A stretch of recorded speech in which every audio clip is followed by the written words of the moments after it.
ఈరోజు రాష్ట్రం విడిపోవటానికి సోనియా గాంధీ గారు అడ్డదిడ్డగా విడిపోవడానికి గల కారణం సోనియా గాంధీ గారు ఒక పార్ట్ అయితే, రెండవ పార్ట్ చంద్రబాబు నాయుడు గారు లెటర్ ఇవ్వటం, మూడవది డోర్లు వేసుకొని ప్రజాస్వామ్యానికి విరుద్ధంగా లైవ్ కట్ చేసి తలుపులు మూసేసి బిల్లును ఆమోదించిన పరిస్థితులలో ఆ తలుపు గొల్లం పెట్టేటువంటి డ్యూటీ బీజేపీ తీసుకున్నది.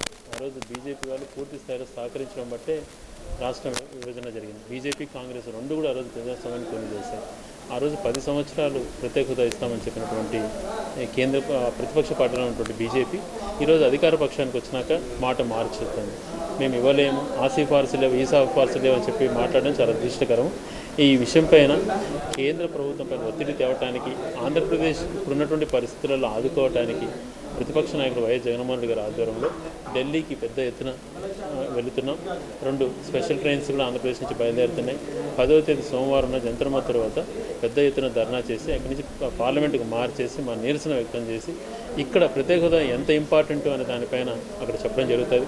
అదే రకంగా రాయలసీమ పైన కూడా, రాయలసీమ అభివృద్ధి కోసం రాయలసీమకు 200 టీఎంసీలు కేటాయించి కడపకు ఉక్కు పరిశ్రమ అయితేనేమి వీటిపైన కూడా కేంద్ర ప్రభుత్వం దృష్టి పెట్టాలి, వెనుకబడినటువంటి ప్రాంతాలపైన ప్రత్యేక దృష్టి పెట్టాలని చెప్పి ఒత్తిడి చేస్తుంది.